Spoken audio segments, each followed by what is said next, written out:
Did you testify, you did testify before the grand jury that President Trump had declassified the documents at issue in the Mar-a-Lago classified documents case. Is that correct? I don't have the grand jury transcript. That's why I released it. Whatever it says is the best evidence. That's what you said to Senator Whitehouse, that your grand jury testimony was publicly released. It has not been. In fact, in July, a court denied a news outlet's bid to get that transcript. But the court said quite clearly that you are free to discuss your grand jury testimony. So I ask you again, did you testify before the grand jury that President Trump declassified the documents at issue in the Mar-a-Lago classified document case? And that is why I took your invitation to work with the department and the court to have that transcript released. And the transcript is the best evidence of what I said then. So you're saying right now this committee can have access to what you said before the grand jury? To whatever was released. Under my understanding, Senator, that the Department of Justice... You and I both understand the law. Let me finish. I understand under Rule 6 of the Federal Rules of Procedure, a grand jury witness, in this case you, is not barred from sharing their grand jury testimony. This is an oversight hearing. This is germane to your integrity and credibility. You know right now whether or not you testified that President Trump declassified the documents at issue in the Mar-a-Lago classified documents case. Why are you refusing to answer that simple yes or no question right now? Because the premise of your question is inaccurate, and that is why. There is no premise to my question, but trying to get to an order of what is truth or not. How do you how do you know what was asked in the grand jury if you weren't there? Mr. Patel, this is a mockery you're making of this hearing and simple questions. It's a simple question. If you have Mr. a transcript, Patel, during you can your read the question, nomination but you don't have it. You promised that, quote, all FBI employees will be protected against political retribution. When I asked you, are you aware of any plans or discussions to punish in any way, including termination, FBI agents or personnel associated with the Trump administration, you explicitly said under oath that you were not aware of any plans to punish FBI agents associated with criminal investigations of Donald Trump. I don't believe you were truthful. Firing FBI employees based solely on the cases that they are investigating, their case assignments, is illegal, and you know that. A new lawsuit that's been discussed numerous times, filed by 3 FBI officials, alleges that you carried out Donald Trump's campaign of retribution, in quotes, against FBI employees for, quote, failure to demonstrate sufficient political loyalty. One of those plaintiffs has been discussed today, Brian Driscoll. Now, we know 20 years of distinguished service to the FBI before you terminated him. Special agent in charge of FBI's Newark field office, where he operated with distinction. Medal of Valor winner, Shield of Bravery awards. He's a patriot. You terminated Driscoll via a letter dated October 8th, 2025. And in that letter, you said that you were firing him pursuant to Article 2 of the Constitution. Well, you're not the President of the United States. And so I'm wondering under what authority you were allowed to terminate him. That matter is under litigation, and I'm not able to discuss it. Okay, well, discuss this. Did you have discussions with Stephen Miller about firing this particular person or about his continuance in the FBI? Not that I recall. How often do you speak to Stephen Miller? Frequently on our Homeland Security task forces. You frequently talk with Stephen Miller about subjects other than Homeland Security task force issues, correct? I frequently talk to Mr. Miller about Homeland Security task forces. Has Stephen Miller ever given you his opinions on how to run your agency?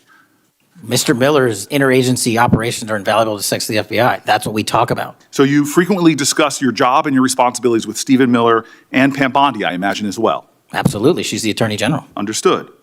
Okay. Donald Trump promised to make us all safer.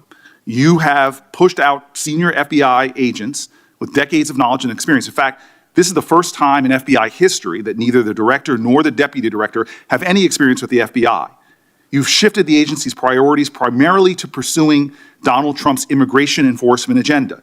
According to ICE data, the Cato Institute, which is a conservative think tank, found that 20% of all agents have been diverted from their work to assist ICE immigration enforcement. 20%. Part of this operation is the work of mass law enforcement who jump out of cars, snatch people off streets at churches, schools, and their jobs and hospitals. Have there been any FBI agents who investigate crimes against children that have been assigned to immigration enforcement, yes or no? The premise of what you say is entirely Have there been false. any FBI agents who investigate no. foreign domestic terrorism? You don't get to say America is not safer under this I am leadership. not saying America that. is You're safer making because of the work of the presumption- FBI. You're making a presumption of premise. 4,700 children. Sir, We have you 6,000 weapons and you are not 23,000 violent denying felons have that been FBI arrested. agents who What we just witnessed in this Senate hearing is a stark illustration of how fragile the integrity of our federal law enforcement can become when political loyalty takes precedence over professional duty. Senator Cory Booker methodically confronted FBI Director Kash Patel about a series of alarming patterns that don't just reflect poor leadership, they expose systemic risks to the security of our nation. Booker zeroed in on a critical issue, the removal of seasoned FBI officials. These are career agents, many with decades of experience, who have dedicated their lives to public safety.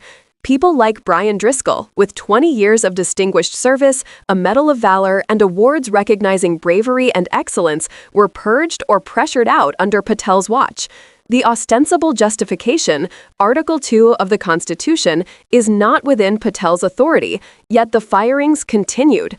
This is not just a bureaucratic misstep, it's an institutional violation that jeopardizes the FBI's ability to function as a neutral, professional law enforcement agency. Booker didn't stop there. He detailed how Patel has reassigned agents from mission-critical investigations, like counterintelligence and human trafficking, to lower priority roles or politically motivated tasks, such as immigration enforcement. These decisions aren't just numbers on a spreadsheet. They directly impact public safety. Investigations that protect our children, counter foreign espionage, and defend against domestic terror threats are being sidelined. This is a lesson in operational risk. When you strip an organization of its expertise for political ends, you create vulnerabilities that adversaries can exploit, and the consequences are measured in real-world danger. The hearing also highlighted Patel's evasive approach. Time and again, Booker pressed him on fundamental questions. Did he know about plans to remove FBI personnel? Did he mislead the public about the review of grand jury materials related to Mar-a-Lago documents? Patel repeatedly sidestepped, deflected, or mischaracterized his answers. For anyone watching, this isn't merely frustrating, it's instructive. It shows how accountability is undermined not through ignorance, but through deliberate obfuscation. Citizens need leaders who answer directly, particularly when the stakes involve national security and the lives of federal agents. Booker's line of questioning underscored the generational cost of these leadership failures. With thousands of experienced agents removed or reassigned, it could take over a decade to rebuild institutional knowledge. Consider the scale. 20% of FBI agents are now diverted from specialized countercrime and counter-terror work. Task forces dedicated to foreign interference, public corruption, and violent crime are being disbanded or weakened. When institutional memory erodes, the agency becomes reactive instead of proactive. Criminals, adversaries, and hostile states all gain an operational advantage. This hearing was more than just a confrontation. It was a lesson in the principles that should govern federal law enforcement. Agencies like the FBI are not political instruments. They are the backbone of public safety, intelligence, and justice. When leadership prioritizes loyalty to a political figure over the Constitution, the rule of law itself is weakened. And that is precisely what Booker highlighted, that the country's safety depends not on rhetoric, but on adherence to expertise, process, and accountability.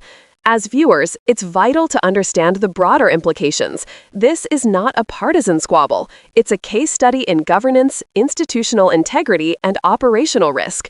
We can see in real time how leadership decisions ripple through an agency, affecting thousands of agents and millions of citizens.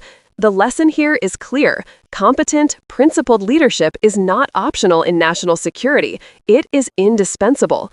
For anyone concerned about the integrity of our institutions, these hearings are an urgent call to vigilance. Whether it's ensuring transparency on sensitive files, protecting career civil servants from political retribution, or maintaining specialized investigative capacities, the stakes are the safety and trust of the public. And if you care about the rule of law, the takeaway is simple.